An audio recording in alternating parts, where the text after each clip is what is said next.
Oh, and we were all in the flow.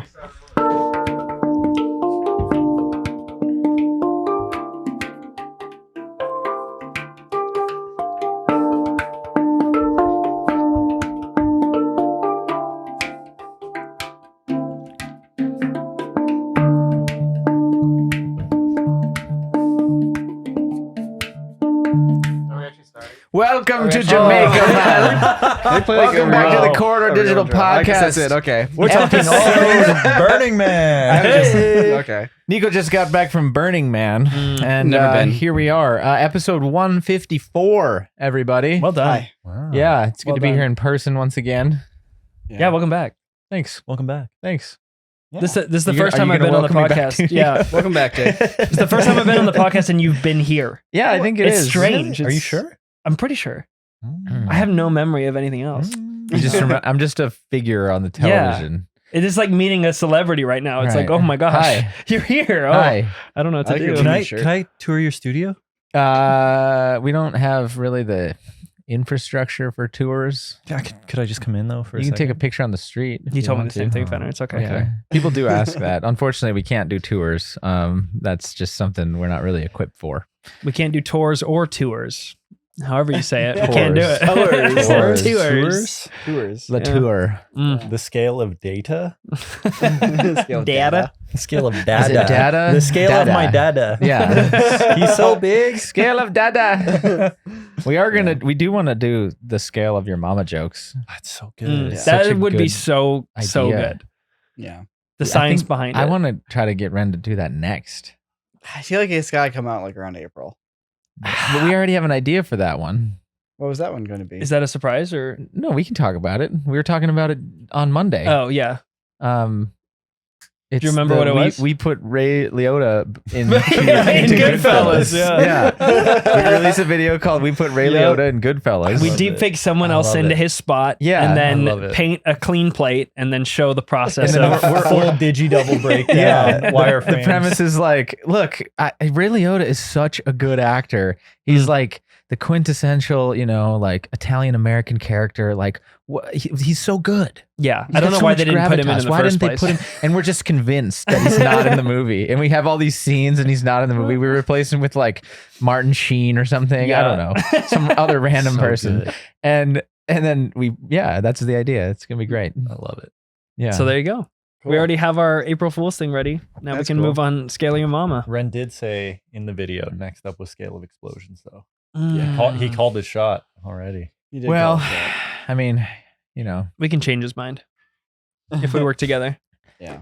um, Speaking of explosions, we're going to be yes. filming a video tomorrow about CGI explosions versus practical explosions. Yeah. Maybe we can get a little preview on this podcast. We can practice a little bit. Oh, I like Yeah. that. Let's I do like it. that a lot. Because one of the reasons we're making this video, much like our muzzle flashes video, is because me specifically, I wish to see better CGI explosions. Explosions are like my first love in cinema. I always Niko came out of the womb and said, "Better CGI." Yeah. Those were his first words. Very was like, what does strange that way to mean? start a life. Yeah. what does that mean? Yeah. It's like you'll find out. Yeah. You'll understand soon. Because like we see, these days everybody does explosions with like simulation programs like Houdini and stuff. But it's just it lacks that punch. It lacks a lot of things, honestly. And I kind of want to get into it and like figure out why. I mean, like just from my research so far, like the way pyrotechnicians do explosions, your general fireballs, is you have like some shaped thing to like Yeah. shape the direction of the explosion. Usually it's like a frying pan, Yep. like a wok, basically. They usually has something that's a little more like heavy duty than like a $15 wok from Target. But that idea, Cast right? iron. Like a metal shaped cone thing. And they have what's called a lifter, which is their explosive charge. They just call it a lifter, probably not to spook people, but it's a bomb. Yeah. And then on top of that lifter is gasoline. Or, it really depends on what you're trying to do. But if you're doing a fireball, it's gasoline, like, Yeah. a Ziploc bag or something like that. Yeah. They usually do it by gallon, or and then Yeah. it's like, oh, you want a 2 gallon, and then they'll literally just put it on top of it like one of those old school ice packs. That's crazy. Yep. Yeah. Yep. You have to be careful, though, because gasoline eats through plastic very fast. Yeah. So, Oh. Anyways, when it comes time to do your big effect, you light the charge, the lifter. It blows up and it throws all the gasoline into the air. And that's the key, because if you ever lit gasoline on fire, it just burns on the surface, right? So how do you get the fireball? Well, you need to atomize it. You need to basically spray it into the air. And so they use an explosive to do that. And then a byproduct of that is that after the gasoline's been sprayed into the air, there's still burning embers, and part of that explosive is hot, and that ignites the gasoline, at least at its base. And then that flame burns through this big like droplet cloud of gasoline, giving you a fireball. And so you actually have a really complicated process happening there, where you have a bomb that lifts liquid fuel into the air, and then part of that liquid fuel ignites, and that ignition then moves through the liquid fuel. And it's not like there's a match that moves through the fuel. It's literally part of the fuel starts on fire, and as that fire expands, it lights the rest of the fuel on fire, and it burns the fuel that way. Mm-hmm. So you get this really interesting dynamic flow. And usually there's more than one explosion going off at the same time in movies. Whereas like with CGI explosions, you can do it that way, but most people don't really do it that way. Most people just kind of go spray hot fire. Yeah. And then you get like bubbly hot fire that like expands and lifts, rather than like a fuel source that sprays out using effectively, you have to follow fluid dynamics first, like water dynamics. And then you go through and you ignite that on fire with fire dynamics. Like, yeah, I mean, how do you approach explosions in Houdini? I mean, that's the thing. You kind of hit the nail on the head right out the gate. There's an understanding that the source is just as important as everything that takes place after that. Mm-hmm. But I feel like there's a lot of attention on everything that takes place after. So what I mean about source is like the actual emission source. For example, if we're going to like emit an actual burning fire, just doing it on like a static sphere, you're going to get this perfectly, like symmetrical emission. Yeah. Yeah. It does the like, that's consistent. If you then, instead create a noise pattern that it exists and is random on the surface that is like emitting different temperatures in different areas, now you get emission of like something more interesting and intricate. And then if you also do that with the shape, like if the shape is changing and undulating and changing, you get something even more interesting. So I thought you just took an element and then just dropped it onto the frame like an already pre-existing. Yeah, like you see in all those things on the Instagram ads where they just drag and drop it and it's tracked into the shot too. Yeah, and like perfect. I mean, I thought that's how you did explosions. Not quite. Yeah, it's quite an involved process. And like after the source side of it, then you actually have to dictate, how long the temperature lives, right? Like how long until it cools off, the turbulence of the temperature that is emitting the density of this smoke, and the pressure that's expanding, and how much pressure in what area. Like there's so much fine-tuned work that's required.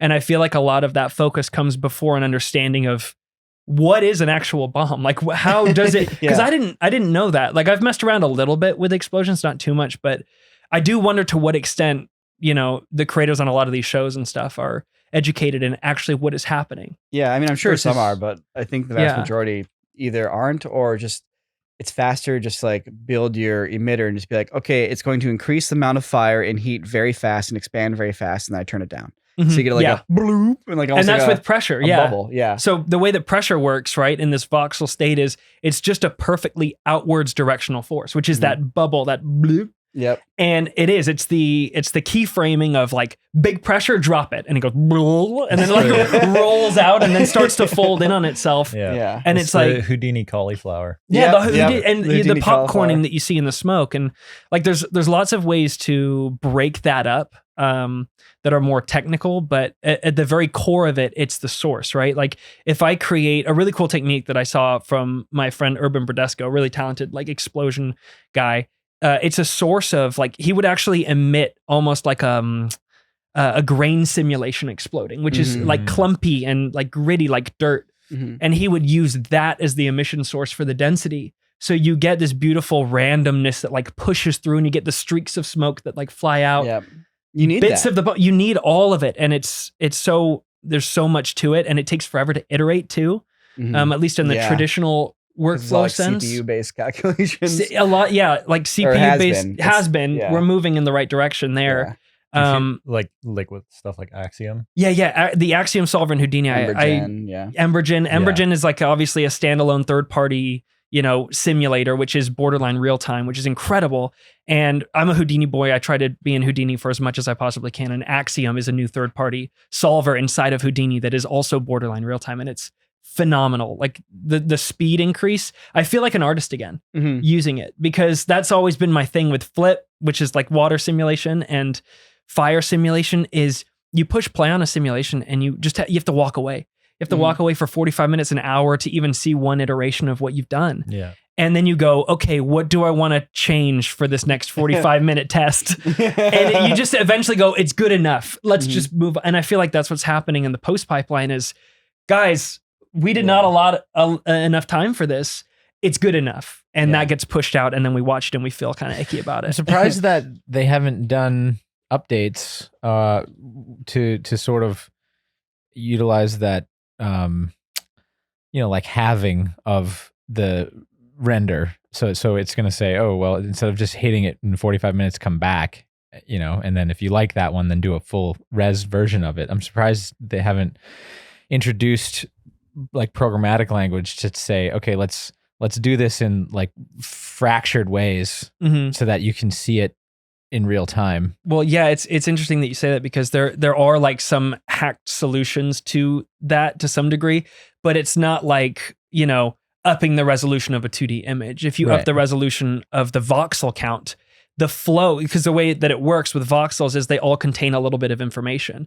And when you're solving frame by frame what is coming next, the computer is looking at what happened the frame before and moving like the density value through the neighboring voxels. Yeah. If you double the value on all 4 axes, Right.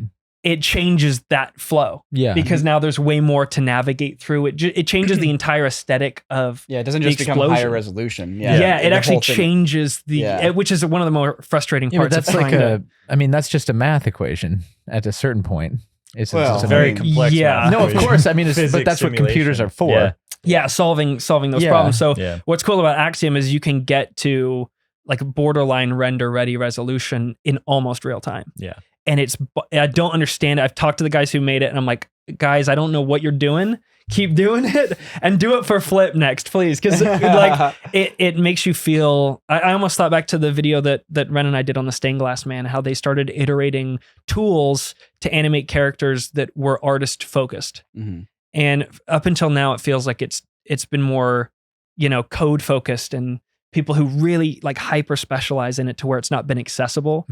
And it does feel like we're starting down the path of something being way more accessible, but at the same time, like the vast majority of stuff that you see, is lacking. It's you see it's popcorny, or you see the voxel cubes because they didn't have time to up the resolution for the renders, and shading it is a whole nother thing to get like good realistic, flow of emission through the flames from like a transparent core. And there's so much to it that it's a lot. Yeah, it's just a lot. So with all that goes into it, Niko, if you were directing something, would you allot a massive post-production schedule and VFX budget to have everything simulated? Or if possible, I would try to do it for real. You I mean, try to I do it for love real, right? explosions. I love explosions. At the very least, blow it, like maybe not the fireball's not real, but blow it apart on set for real. Mhm. Like get some air cannons. Like, you can't do explosions in your place. That's fine. Get some air cannons. Like, I don't know, get a trash bag full of dust and blow that everywhere. Like, it doesn't matter that much. Just like get real stuff on set, because it's as simple as like watching smoke wrap around the corner of a wall or something like that. It's like you need to see that it's part of the environment. And that's what like a lot of just the basic compositing, like here's my fire element, here's my explosion element, I'm going to stick it on top. It doesn't interact with the environment. Like you need that interaction. You need those perspective shifts. Winter is coming, ladies and gentlemen, and that means you're going to need something to keep your feet dry and warm all winter long. And courtesy of today's sponsor, Vessi, we've got just the thing for you. Now, what is so special about these that makes them better than your current pair of winter sneakers? Well, these are made from a patented Dymatex material, which means your feet are going to be warm all winter long. They're also 100% waterproof, meaning that you can wear them through snow, sleet, mud. You could wear them all day long, and your feet are still going to be feeling good and smelling good when you take the shoe off. And in addition to that, they use less material in the knitting process and the creation of this shoe, and there are no animal products, meaning that they're 100% vegan. Now you might be wondering, Jake, why does everybody in the studio wear Vessis? Well, for all of the reasons I just mentioned, and in addition, look at how flexible these things are. You could ball these up with a rubber band and bend them this way. I mean, they're like You can bend them that way. Look at that. Look at that. Listen, if you click the link in the description below, you'll get $25 off each pair of Vessi shoes that you order. Just go to vessi.com/CorridorCast or click the link in the description below for $25 off. I mean, that's a great start to a good thing on your feet. Huge thanks to them for sponsoring. And now let's get back to the conversation. You know what's really interesting? One of the things that like really stood out to me as I was doing the research and looking at real explosions was when they're setting off the lifters, the explosives, it creates pressure shock waves, and the pressure shock wave changes the color of the fire.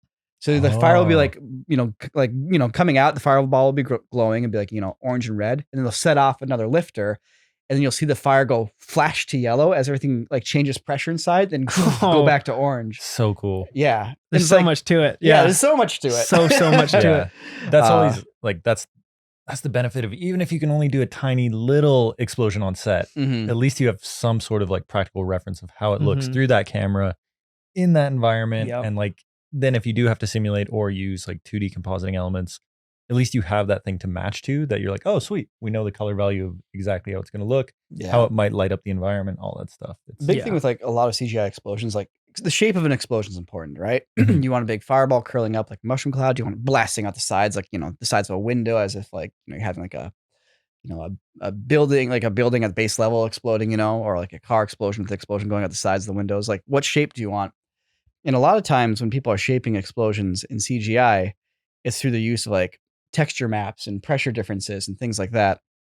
And in reality, the shape of an explosion doesn't come from a pressure increase.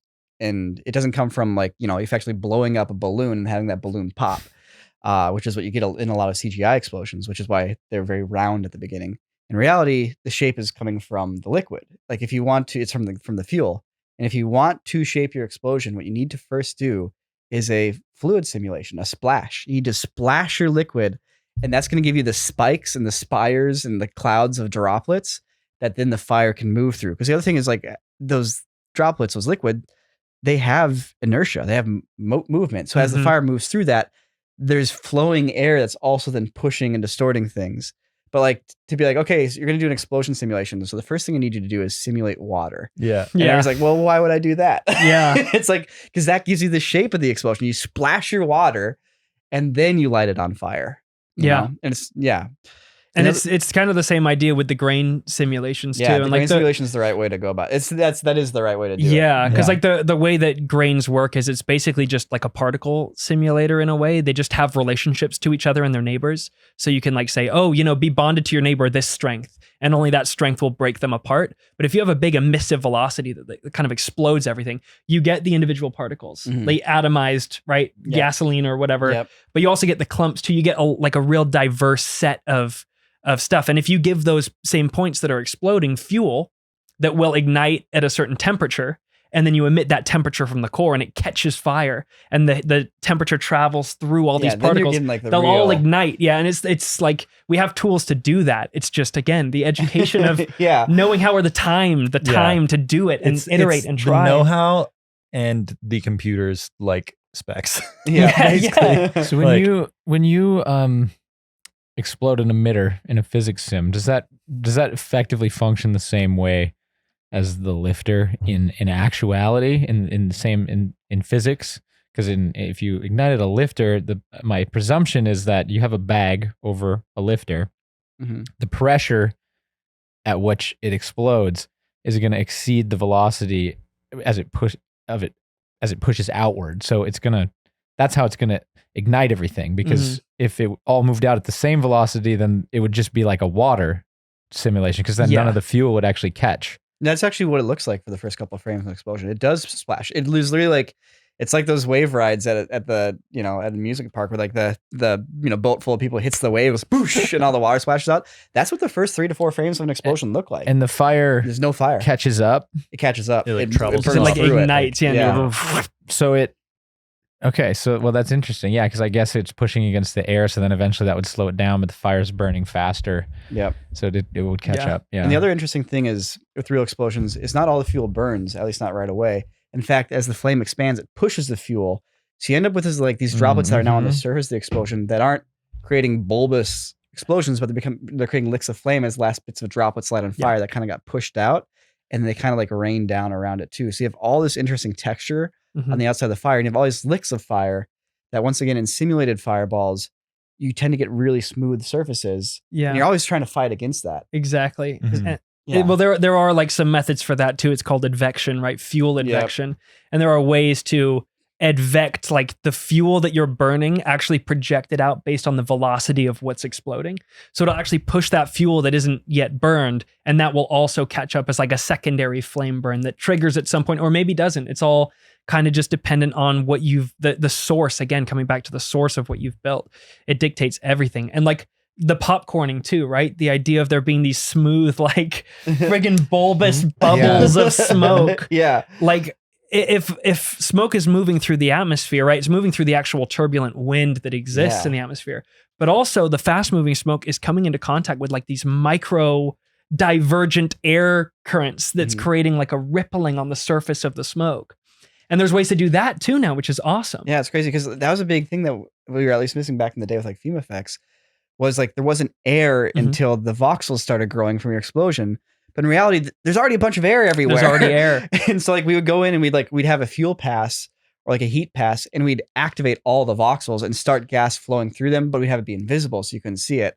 So as the fire would move through it, there's already voxels there that had Mhm. turbulence, and then the fire was existing in this imperfect world, and you get chaos as opposed to just a smooth bulbous Yeah. expanding in a vacuum kind It's of effect. ugly. Yeah. So the way that we like kill it is with something called disturbance. And that's basically, it's like a couple voxels out, like this really tiny, strong, force that breaks up and creates these really interesting ripples on the surface of the smoke. Mhm. And it makes all the difference in the world. And it's cool because, in Houdini especially, it tracks every attribute of everything that's going on. Like you have full access to all the data. Mhm. And that's great because what you can do is you can find the fastest moving part of your source and the slowest moving and map the disturbance to only affect the fastest moving, Mm. so that it's not disturbing things that are kind of just slowly moving through the air. We can leave that to the turbulence of the atmosphere. Mhm. But the fast moving, we can shatter that a bit and like try to pop the bubbles Yeah. before they get too big and ugly, You just gotta hope you have all your settings right before you walk away for an hour. Yeah. Yeah, but Yeah. honestly, now, like again, Axiom,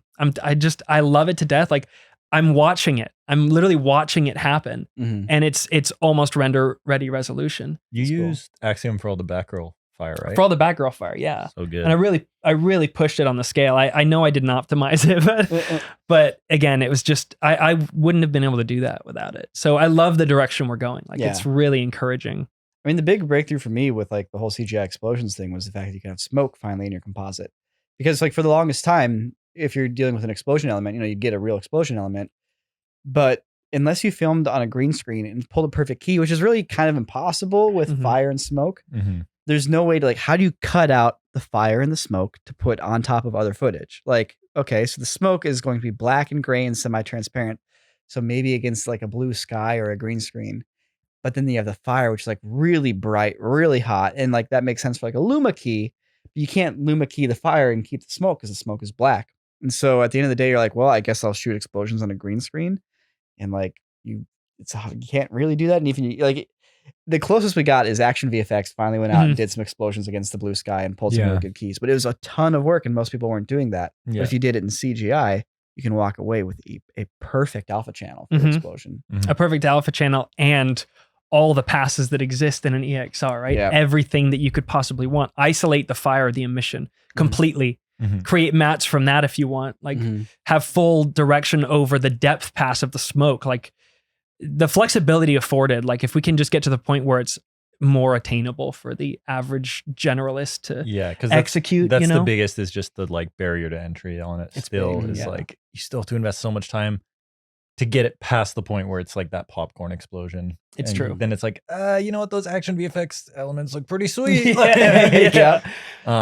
And Yeah. even still, once you get there, like my process on all that has always been like, I don't know if I've ever just used a simulation in a shot I've done. It's always like, you get in a little bit of dust element in there Mhm. that gets shot out and like embers or like what I used to do is to try to break up that popcorn feeling is like if you take an actual, essentially just the emission pass of that, because ideally you'd have like an emissive AOV and use that as essentially your alpha mat for an actual like gas explosion element. And then that's so clever. it Yeah. has that So breakup. you're putting and- real gas explosion texture Yeah. and using the fake explosion as a mask. To Yeah. see Yeah. the real Kind of explosion. softening the mat out a little bit and the smoke. And you can end up getting some nice results where you have basically the alpha matte of your simulated explosion, even though it looks a little bit popcorny.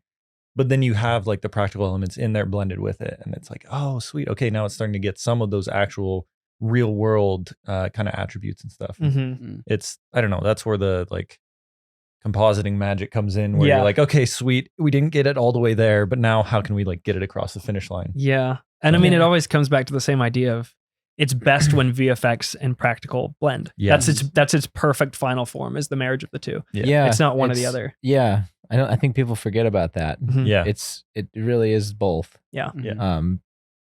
You just need to utilize the strengths of both. Yeah. Yeah. Because obviously it's mainly impractical to do. Hey, we're gonna blow up a 30-story building. Yeah. Yeah, I mean, you can do a model, Yeah. Yeah. but Mhm. also if you do a model, you have these other limitations: time, cost, so many takes. Yeah. Yeah. And you can't just walk away for 45 minutes and then come back and have Mhm. another model built and blow it up again. Right. Yeah. So that's a constraint. But if you combine the two, that's really where things start to look and feel real in a Yeah. practical way for the artists. Yeah. Yeah. I mean, like one of the big issues too is performance, right? Of people who are reacting to an explosion. You get them on green screen with some leaf blowers in their face. It's like they're not going to feel the heat, and you're not going to see the terror. Like Yeah, they're hot. they're hot. Like you don't know what you're going to do in front of an explosion until it hits you, man. Then Yeah. that wave hits you. Yeah. I So remember that's we something were- you can't We were recreate. filming this what was that one? The one where we did the first fire effect where we lit that guy Phil on fire. Oh, it's shock troopers. Shock troopers. And so we had these, they weren't gas explosions, they were They're like mortars. mortars, and they were like 10-pound mortars or something. They were big, and they were buried in the ground, and they were to shoot up. And so Sam and Niko had this very particular path that they were supposed to run along, and Joe, basically the pyro guy, just said, well, these are going to be concussive, so don't forget to act. And they were both like, yeah, got it, no Yeah. big deal. Uh-huh. Take, roll it. And they're running, and boom, one goes off, and then the other one goes off kind of close to Sam. Yeah, Sam. And Sam just had a natural reaction to it of a very concussive 10-pound mortar going off next to him, and he's in the middle of it, and it's like 60 or 120 frames a second. He kind of like slows down, and then he drops down, and then he like looks around and and he okay, and he realizes Oh, he's yeah. I pick him up. Yeah, you picked him up. That's awesome. Mhm. Yeah. So that was a first experience, at least for me, of seeing. Okay, you kind of have to go through it Mhm. to understand what's going to happen, but so that you don't mess up the next time. Same thing with fire, Mhm. because it is super hot, but it goes away quick when it's gas. Yeah. It's super hot, and then it's not. Yeah. Yeah. And the lighting that emits too, depending on Oh, the the scene. lighting you know? from explosions is so nice. It's Yeah. so nice, and it's so like complex because it's Yeah. a spreading light It's source. So the traveling, shadows like- are like, Yeah. depending on Yeah. where you are, they're like start sharp and soften out. Like, is it spread? They're Yeah. so like, yeah, you just go on forever with all the different things to keep in mind. And it's just, I don't think it's feasible to do that. At least not right now. Well, we're gonna do our best in this video to like lay out all the steps so that all Mm-hmm. future VFX compositors and CGI artists and simulators can be like, all right, here's all the steps I need to actually mimic a real explosion. Now, whether or not they take the time to do it or have the resources, whatever. Until this current iteration of technology is Mhm. no longer, Yeah. the right tool for it. Right. But Yeah. yeah, It's a fun topic though.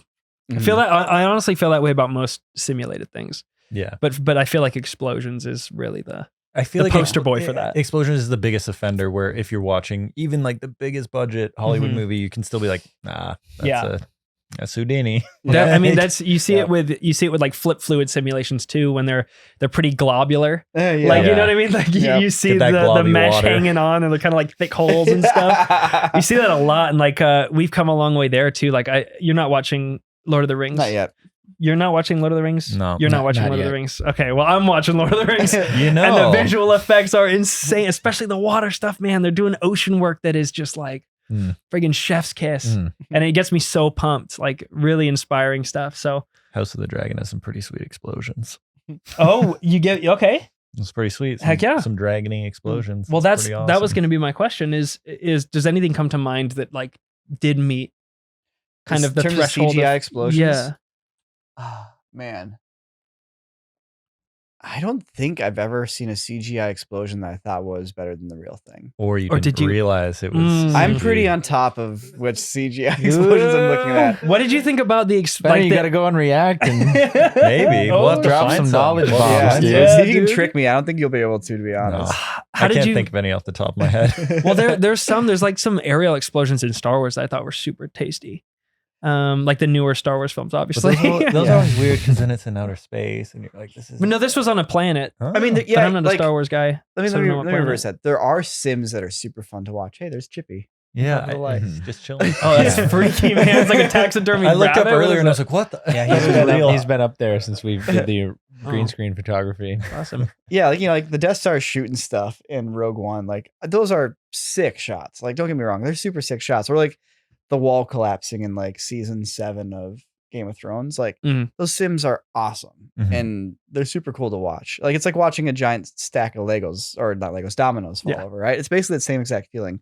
But watching a stack of dominoes fall over is not the same feeling as watching an explosion go off. Mhm. So that's the one thing about the physics sims. Like they can be super intricate and beautiful to look at. But I can't think of any like simulated explosion that like made me go, wow, like real explosions have. You know, like when I Yeah. think about like the Empire State Building blowing up in Independence Day, Yeah, it's like, ooh, there's just so much so to good. it. Like, yeah, yeah, That's it's what so it is. good. Pretty good. Yeah. yeah. Yeah. There's just Yeah. so much going on and all the little pieces that blow off. And yeah, it's hard the to. artistry and the timing, the rhythm to it. Yeah. You know, it's like playing an instrument, you know, boom, boom, boom, boom, boom, boom, boom, boom. It's like, you know, it's like rhythm and like scale and like, you know, Mhm. accents. And Don't all they that do good a stuff. bridge explosion in Bad Boys too? Or maybe that's not Bad Boys, but there's, yeah, but that's done with minis Yeah. or models. We always Yeah. talk about the explosion from Stealth. Yeah. They blow up the door. Oh, and the that's cars and dudes maybe go that's what I'm flying. thinking Yeah. of. It's Yeah. like, good. They go flying back. Did you guys watch Light and Magic? I love that. Man, So I'm not good. quite done with it yet, but I'm. Have you gotten to the totally part where they go through, I think it's Poltergeist, the house implosion? Yeah, that's Where they so have crazy. double barrel shotguns set digging it. Oh, up just just to be like, shoot it to break yeah, it up. They spent, like, have you watched it yet? Mm-mm. They spend, was it like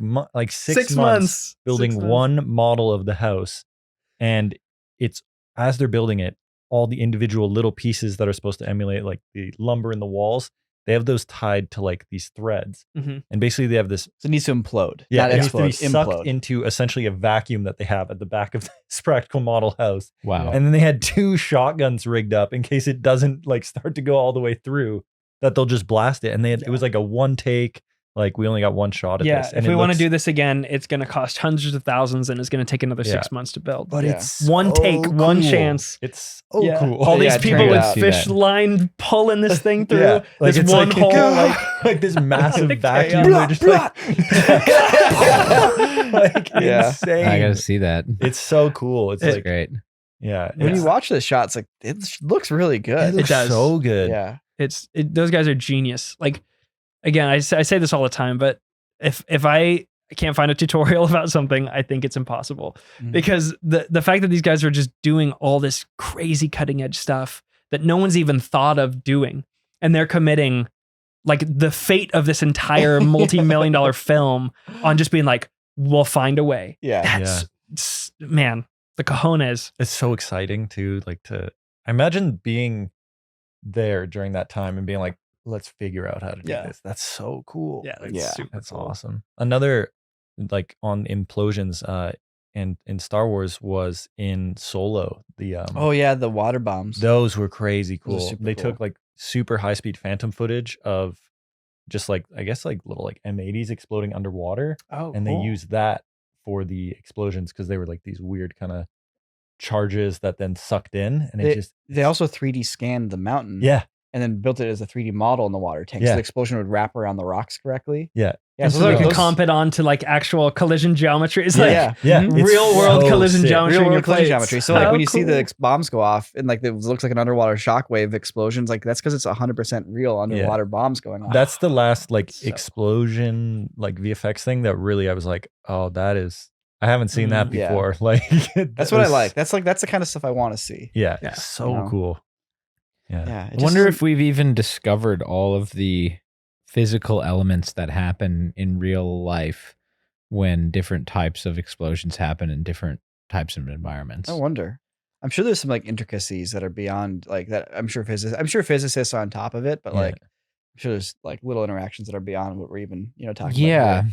I mean, we're always discovering something new. I'm sure that they have it pretty well boiled down, given how sophisticated we are with combustion as a concept. Yeah. Yeah.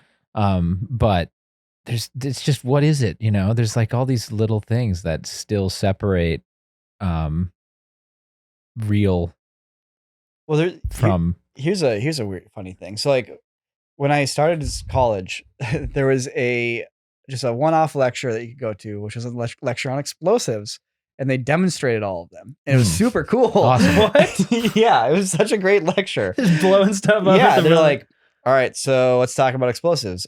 First off, this is like the military grade stuff that we use in all our bombs. This works like this. Here's the chemical process for this, and we'll blow just the tiniest bit of it up. Did they do a fusion? They didn't do any fusion they or didn't do any fission. They didn't do any nuclear? nuclear explosions. Okay. They did do nitroglycerin, and then they brought something that was even more volatile.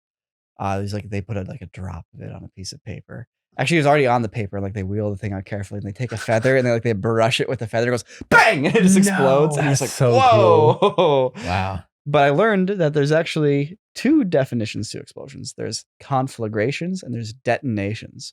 And the difference between them is that detonations are supersonic. And they demonstrated, like, here's the thing that will detonate. It'll be supersonic. It's going to create a supersonic shockwave. But, it's not going to be super loud, but plug your ears, bam. And it's just like, it's like, wow, that's really concussive. And they're like, and here's something that conflagrates, like a firecracker. And they're like that, bang. But it's not creating a detonation. It's not creating a shockwave, a sonic boom. So that's where they draw the line in terms of distinguishing. Yep. So all the stuff you see in movies are conflagrations. They are not detonations, but oftentimes they're mimicking what are actually detonations in real life. And like that shockwave, the sonic boom, the difference of it being Mach 1 and faster, like really changes the look of things. And that's one of the things I'm kind of hoping to see more of is like, if we are doing CGI explosions, like you can't do detonative explosions on the set for obvious reasons. Like, because something that's putting off supersonic shockwaves, like that's a dangerous explosion, right? You're gonna mess stuff up, and it's also like you'll hear it for very far. So you got to do conflagrations. You got to make them look like detonations, like your mortar hits and your sandy explosions, and like they're all just lifting things. That's that's why they're called lifters, right? But like you're trying to make them look like actual explosives going off that have detonative power. I'm gonna start using that on set.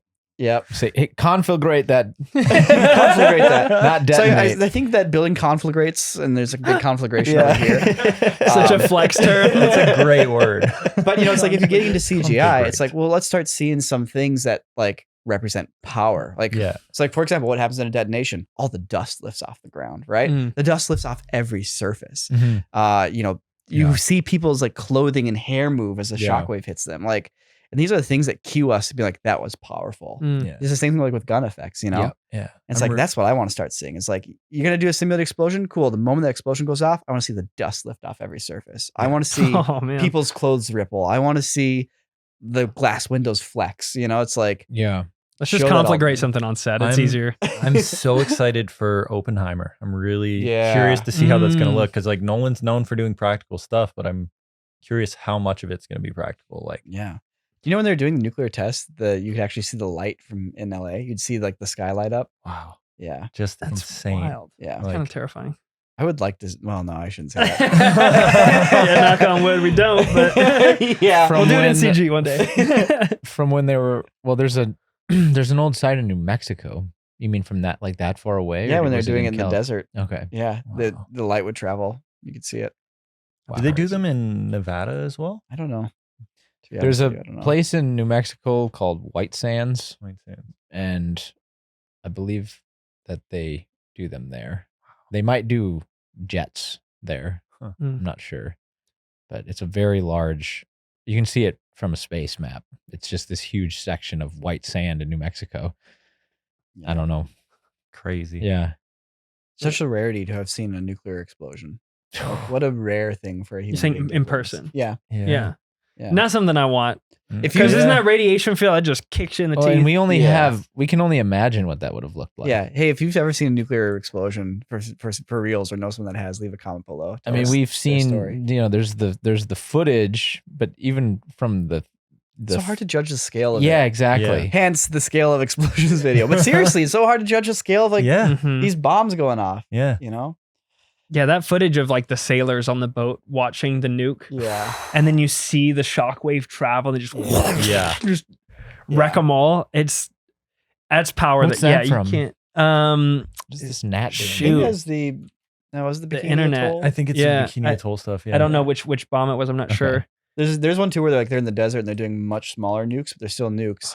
And it's like everybody's in the foxhole, nuke goes off, stand up, gets hit with the shockwave. But it's like it's not like blasting anybody off their feet, but it's still like, whoa. Yeah. And the sound must have been absurd. Yeah. Yeah. I really hope that like we get a similar thing to like Interstellar, where it's like, oh, we actually figured out everything like how it would look, and it's like they nail it. Oh, with the black hole, where it's like that was crazy. We have nuclear explosions, perfect. The dust lifts, people rip like. Well, the thing is with the black hole, you can't refute that's how it looks though. Like they'll be like, we did the calculations and this is how it looks. You can't go, no, it doesn't. Like, but the thing was with the black hole is then like 3 years later or whatever, they got the actual imagery of it and they're like, oh yeah, he nailed it. Like, is that right? I didn't know that. Yeah, he got it right. The movie, Christopher Nolan didn't get it right. The people the amazing VFX team did. But holy smokes! The fact that he wasn't just like, I don't know, do something that looks cool. He was like, no, do this. Let's do this right. And then sure enough, he's like, there's an image of light bending around a black hole and from real space. To be fair, it looks like a blurry orange donut. Yeah. Yeah. So it looks like you took a still from Interstellar, scaled it down, made it blurry. Yeah, like 10 pixels by 10 pixels. Yeah. But it's like it's enough that you're like, that's close enough. They probably tinted it orange to make it look like Interstellar. Probably, yeah. Too. Yeah, that's so true. But in just that was really cool to me. I'm like, oh wow, they like did the math. What a terrifying concept a black hole is. Dude, and aren't they making one on Earth? Wait, what? Hold on, I read this morning in a headline. This son? might not be real. I don't know. But they were talking Jamie. One does not simply make a black hole. No, I know. That sounds ridiculous coming out. Robot. But I read that this morning that someone somewhere we don't even know what they are. Hole. Maybe it was just a hole. I don't know.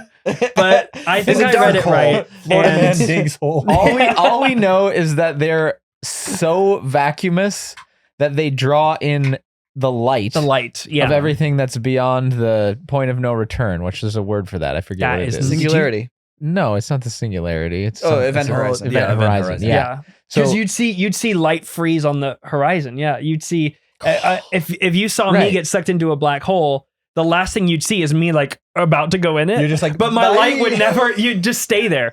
But so that's it just all looks we like know anyone about be able to see them. it. Yeah, but I'd be deep in and crushed already. But it'd just be me. And the whole concept of what they are just comes from that knowledge. Oh, it's we don't know what's beyond them.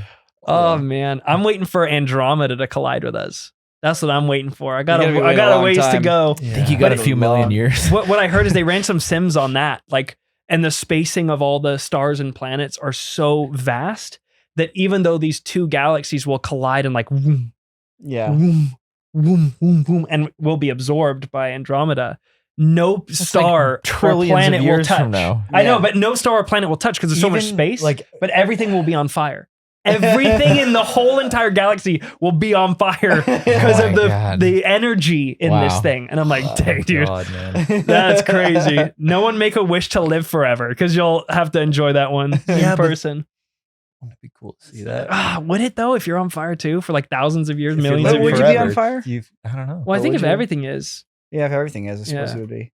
Add the caveat that you feel no pain if you're going to make the wish. Yes. Add the caveat because you'll be on fire for millions of years. Well, that's even more terrifying because then you see everyone you love die and you feel nothing. Burning alone, feeling nothing for millions of years. That sounds like hell. Skip the wish. I wonder if we'll achieve galactic civilization by then and figure out a way to survive it. Oh, man. I don't know, dude. Well, we're getting further away from all the other planets and stars. All the time. Like, unless we fold space and time. Yeah. The lack of knowledge I have on this is it's so irresponsible. Listen, I read an illustrated history of time. Okay, thank you, Stephen Hawking. Like, this is the part where you hold a piece of paper, like, if this is space, we figured out how to, and you fold it over, and you punch like a pencil through it. Oh, Yeah, we can do it. The wormhole. we can slip out the back. Okay, What actually, is that? Anyway, can we just pause for a second? What the hell is that? So you're telling? Well, you're gonna tell me. Let me get this piece of paper. yeah, that's the universe. So here you are. Mm-hmm. It's like, This is you're the- here, and they're there. This is the universe. Right, we're here and they're there. And if we just do this, That's it. All What you do gotta do. We what are gotta you, like punch the through it, master though. of the universe? Pretty much. Yeah, Yeah, but like- you gotta punch through. You what gotta are you, stick a pencil God? through. Yeah. Like that's like saying like, okay, so we're on Earth. Here's Earth. It's a Mhm. ball. You're here and you're here. But what if we took this side and we wrapped it around that way? Yeah, black holes are just fast travel It's like, ports. what do you mean? A Of lot of people course don't that know would this. work if you Yeah. could do that. But why would you just assume that this is possible? I think there's math for No, that. there's not math for that. I don't know. I don't know, This dude. is where I like to use the term, I don't know No, shit about there is fuck. math for it. There is math for it. You would just need an uncalculable amount of energy to be able to do that Yeah. based on. Anyways, You need I don't know. Michael Caine. I'm getting into a realm where I don't know physics well enough. It just seems like who just was like, Just fold it. it's like the fastest way to double your money is to fold it and put it in your pocket. You have And they were double the like- money. Yeah, and they were like, take the same concept. Now Yeah. wormhole. I don't know. It's fair. It's a fair criticism. I feel like that was just somebody in a sci-fi writer's room who Yeah. just came up with it one day. It is It's like, literally this a is scene in perfect. Interstellar. This describes exactly what I want to do. Man, there's nothing like, I don't know, Jake, have you ever had to shoot like a science like lowdown scene where it's like, how are we gonna solve this? Well, if we take this, we can do this, and this will happen. Like, have you ever had to shoot any of those scenes? Have any of you guys had to Sam shoot and any I of did those one for I'm a Smartwatch, Get Over It. That's but true. it was a joke. scenes? Those scenes are the hardest scenes to shoot in real life because from the moment it starts, you're like, this is all BS and it's all made up. Yeah. And I have to do like not just like a few seconds of this. I have to somehow make like 2 minutes of this interesting. That but was it's- you for an entire show on Lifeline. Yeah, pretty much. Like, how do you get people to care about all this made up rule set? Jargon. Yeah. Man, we had a scene in Lifeline. So The breath before. the concept of Lifeline, it's fun. It's, the idea is that if you die, it sends a signal a month into the future where an agent then travels back in time 33 days to be exact. 33 days Mm. to change you from dying. So basically they paired you up and you put on a Lifeline bracelet or implant and they're moving along their timeline. It tells you like, 30 days from now, this person's going to die. So then they, jump back in time and they try to save them. And the whole idea is that when you jump, you're stepping into a new timeline, therefore allowing new possibilities. Because in the timeline where they died. Mhm. So it's time travel. It's all made up stuff. And so we had this scene where the main character jumps in time, but he jumps into a timeline where he already exists, and he jumps only back like 5 minutes. So now he jumps to a timeline where everything that his character is doing, he will be doing in 5 minutes. Mm. And so we have this scene that we kind of co-wrote with, the show's actual writers, where, he does that. He does a scene. He's like, what's going on here? He's like, it all makes sense in 5 minutes. And he's like, what? He's like, trust me, because he's talking to himself. And, then the scene goes on and then the scene finishes and there's a knock on the door and he goes and opens it. And it's him from 5 minutes ago. And he's like, what's going on? I was like, and he's like, it all makes sense in 5 minutes. Trust me. Because he follows his own path. Right. So we did this and we explained how time loops on itself. And if you do this wrong, you double up, and hence the two of you being right here, which goes on to the climax. He's trying to save this girl's life, and he can only do it by having two of himself, and so that's how he does it to create two of himself by doing that. But he also knows that once he does that, he's stuck on the path that this other self is going to take. Super cool concept. It's like you're doing a time travel show. You got to do that kind of stuff, and they cut the scene where he talks to himself and he meets himself, and the whole they do the time loop in 5 minutes thing. It's like, oh, really, guys? It's like being like, do we need this trench run? Like in Star Wars, can we just shoot it? And I mean, the Death Star blows up. Just get it the first time. Yeah, they just cut to the ship and they shoot some missile and it blows up. That turns from like, yeah. that like, concept sounds like something Nathan Fielder would do after the rehearsal. Yeah. That's like, yeah. There's two of me, but if I talk to myself, I don't know. Nathan Fielder literally invents cloning technology. Yeah. Wow, Man. Why did they ever tell you why they cut that? They thought it was confusing. It's like, but wasn't it important? Time travel is confusing. Do you think about this at all? So we're going to learn more things as humanity goes forward. Do you think there's going to be a point where physicists are going to look at this moment in time and go, why the hell did every time humans started talking about physics, they started talking about time travel? Or in the alternate universe, they're like, how did they know? Or maybe they were like, wow, they already knew it back then. Huh. Or are we just way off, Look, when I was like 8 years old, see, I know there's not gonna be any time travel in our lifetimes.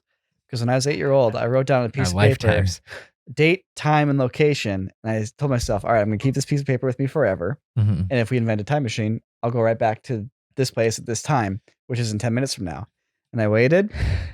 The future version of myself never showed up. So I'm like, oh, guess it doesn't happen. You made But peace with it. Niko, I love that. Niko, do you still have the piece of paper? You lost it. So you didn't know. No, I don't. Do you remember the date and time? I roughly remember. Oh, So maybe you did go back, but you'd already left. The little kid version of you was like, he's not showing up, and left, but you were just like 2 minutes later. You're right, Fenner. When You're I right. read The Illustrated History of Time by Stephen Hawking, okay, he explains time travel as time and space because they're one, right? As such, if you have a car that's traveling 88 miles per hour. incredibly fast, if it's traveling fast enough, then the front of the car will be at a different time than the back of the car. Which already just is crazy. So, and then it's true if you think about it. It's like, okay, well, if there's a car that's traveling and, this is the front of the car and this is the back of the car, it does take time, no matter how fast it's going, for the back of the car to get there, but it's not noticeable because it's ultimately... I think he's more saying that just by moving at different speeds. Well, is it the front and back of the car? Or is it just the car versus everybody around you? Like, technically people that go up into the space station have aged slower than people on the ground because they're moving faster. But I don't understand which makes sense, okay? Time and space are the same thing. Does it? Right?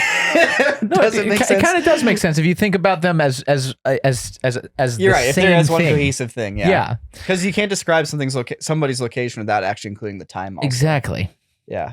So time and space, they're the same thing. Great. I get that. It makes sense to me anyway. But what I don't understand is why all of a sudden we think we could, but what if I wasn't there? What if we time travel? It's like, so time and space travel? I don't get it. Yeah. I mean, it's a great concept. I love it as like a sci-fi conduit for storytelling. It can be super fun. But there's people who are seriously into it. Well, and then the whole... And I just don't, maybe I need to read up more, but maybe there's somebody who's making sense out there about time travel. If there is, please put it in the comments. I don't think you need to worry about that. I don't think anybody's making sense. Because the whole idea is like... But I watched Donnie Darko and he was very convinced. Okay. If we all time traveled right now, like 5 years from now, the Earth's rotating, the Earth's moving, like we'd be phased inside a building or something, Like if you went from exactly this spot, so it does need to be... There's no absolute points in space. Yeah.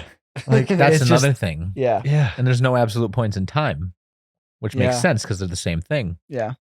There's no origin point. Or maybe there is. Maybe there's one grand origin point. We just don't know it. Well, there's the Big Bang.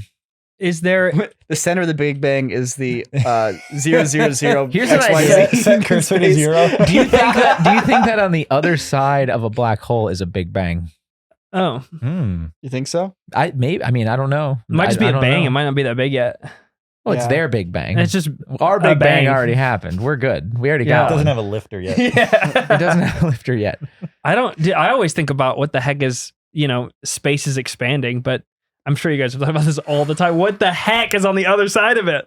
Well, It's no. the universe Space is- isn't just expanding as in like things are traveling away from us. Like literally space itself is expanding. Like Yeah. we're Expanding, all- yes. Everybody's ballooning. Yeah. Is something getting pushed Yeah. out, Like though? even ourselves, we are ballooning. Like literally like, all of space is expanding. What's outside of the bubble of But it's not. expansion? It's not a bubble. like as in literally like everything's expanding. Dude, we're switching to anamorphic. Like, yeah. Like, it's everything- not like the space inside the bubble is the same and the outside the bubble is expanding. It's like literally, No, everything like- is spreading out. yeah. If I kept my two fingers like this for eternity, they would be spreading out. The little atoms, my finger would be spreading out, like as in like everything is spreading out. Mhm. Yeah. I hadn't heard that. We're scaling it Yes, next, bro. like as in space is literally. Well, So you there's no think point in about it working in- out, man. you I'm going to think about it expand physically. regardless. You're gonna get Yeah. Think about it in physics terms. What's beyond that? I mean, ultimately, it would be infinite. If the universe is as we know it, expanding, and it's infinite, which we don't know for sure, but we don't have any other reason to believe otherwise. But at the point of the Big Bang. Well, that's it why was we the size think. of That's the why we pin- think that there's a Big Bang because Yeah. we don't know for sure. It's not like we can go back in time and be Yeah, like, there it fair. is. Here I am outside of known existence, That would be one heck of observing a conflagration. observing all known existence. It's actually the big detonation. Is it a conflagration? Yeah, that's Big true. There's no conflagration. sound in space. You're right. It's the big Oh. You just conflagration. get like It's a hit with conflagration. It's radiation. relative. The big conflagration. Space is the best thing in the world, man. It makes no sense to me. Yeah. And I just love, I love thinking how we all about just it. like exist. Like things are normal, except there are like deep paradoxes that Yeah. we just ignore. Yeah. Yeah. And we're just like sitting there like mad at traffic or something. Yeah, like yeah. it's so I know. it doesn't matter. And Yeah. you just zoom out and we're just these little speckles on this little speckle and this Yeah. little speckle. Yeah. Big fat black hole turns into a little speckle and it just keeps going and it looks like if you look at the fully mapped observable universe, looks exactly like microbiology. Mhm. To where you wonder if you keep zooming out, are you going to Well, get back? this is the ending of Men in Black right here. Yeah. What's the ending of Men in Black? It zooms out and does the whole thing. And it's in the cat's. It's in Collar. okay. Yeah. There you The go, cat- Cat's marbles with collar, with inside of the cat's collar, there are aliens playing with the marble. dude. Yeah. But it's who's to say? Well, I mean, you You can't keep going. You don't Can't. know. Yeah. and it could be that. Yeah. We're like the atoms in God or something. We're just like, Yeah. it's like Who knows? who the heck knows what the heck? I don't know, man. Look, Bonkers. CGI explosions need to get on it because real life explosions might be the atoms in God. Wow. Way to tie it up with We need a physics simulation to accurately Beautiful. represent that. Oh man. That all makes sense. Oh. So Yeah. Jake, Yeah. what are you changing the name of the podcast to? Next time Just a hard left on the turn. Corridor Digital Podcast, we have been discussing that, but I Mm. feel like we've done a nice sprint here on explosions and all the relative physics And that come existence. after that. We can't help it. Mhm. Yeah, Yeah. it's impossible. We Yeah. managed to like hold our tongues in AI this time, but it was hard. Yeah. Yeah. Yeah. So, anyways, thanks for joining us, everybody. Mm-hmm. Well, I guess we'll see you here next time to talk about the name change, to talk about skydiving. Mm. I did that. I thought about it. Yeah. Didn't do it. I want to hear about that. So, Yeah. yeah. All right. Well, All right. Well, later, thanks my for watching, fellow Adams everybody. in God. Be well. Goodbye. Get out Have a fellow great day. Adams. Look great, fellow Autumns. Get out there and conflagrate. We all just erupt. Yeah. Wow.